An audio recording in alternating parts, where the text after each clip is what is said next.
Today, we're changing the oil and adjusting the valves on this recently acquired 1975 Honda GL1000. If you're a true Goldwing owner, prove it by telling me what step I skipped. Let's drain the oil. Typically, these bikes don't actually come with a dipstick, but the previous owner put this aftermarket attachment on.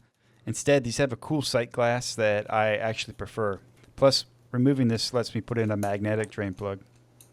If this attachment is something you want for your Goldwing, comment below and I'll send it to you. And this is just that last bit of the aftermarket unit, a male-to-male threaded adapter. This is where I tell you the correct socket size for the oil filter bolt, but somewhere along the 50-year life of this bike, someone stripped it out and decided not to replace it. Don't quote me on this, but I think the OEM size is a 12 millimeter, and the repo ones that are available now are, I think, a 14. So obviously I'm going to fix this. While I wait for RevZilla to send me a new one, I figured I'd check to see if the valves are in spec. The shop manual has all the details on how to do this. You're going to want to be on top dead center and be sure you're on the compression stroke of the side you're adjusting.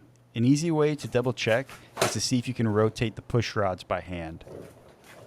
These look spotless inside. I'm very happy about that. This bike does only have about 27,000 miles on it. When you're adjusting the valves, you're adjusting the space between the rocker arm and the valve stem. Over time, these clearances will open or close, and that's why regular maintenance is key. These clearances are so important because it determines when your valves open. When they're in the correct spec, they are opening at the most efficient time per combustion. Wrong clearances, unhappy engine. On this motor, the intake valves are on the top and the exhaust valves are on the bottom. Clearances for the intake valve should be 0.004 inch or 0.1 millimeters.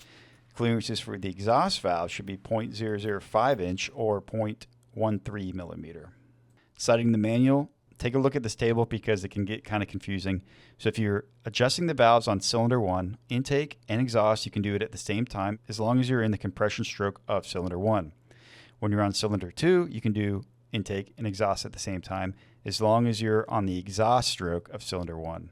And then 3 and 4, you can see it does like a crisscrossing pattern. Half of these were in spec, half of them were just outside of spec, so nothing too crazy. But again, this is what maintenance is all about, just making sure nothing gets out of hand. Valve adjustment is done just in time because this part just came in, and now we can finish up the oil change. And just a tip from a guy that's been fixing things for years, whenever you get a new part in and you're about to change something out, always check to make sure the part you're replacing is the same one that you just got in the mail, because sometimes I've ordered the wrong part, sometimes they've sent me the wrong part, and now my vehicle is in pieces and I have to put it all back together with the bad part. I'm sure a lot of people can relate to that story, so just a tip. All the old stuff removed from the filter housing and cleaned. Now it's ready for a new filter and new gaskets. And real quick, here's just a diagram. There is a spring that will come in some kits, don't forget that, and be sure to put the washer in the correct spot. With a filter design like this on the front of the engine, I worry about two things. Something smacking a hole in it, or the filter housing spinning off. Well, thankfully the guys at Honda thought of a solution for one of those problems. There is a tiny post that you have to line up the filter with before tightening. This post is to keep the filter from spinning when you're riding. It's very important that it's in the right position. So tighten that back up. I think the torque spec was about 20 foot-pounds. I'll list all the torque spec in the description, and we're ready to add the oil. Here, I'm using RevZilla T4. It's marketed as a diesel engine oil, but it meets the requirements for a wet clutch system. It's what I found was recommended the most on some forums. If you do decide to go with another type, just be sure it has the friction materials a wet clutch system like this needs. Otherwise, you'll be changing your oil and your clutch disc.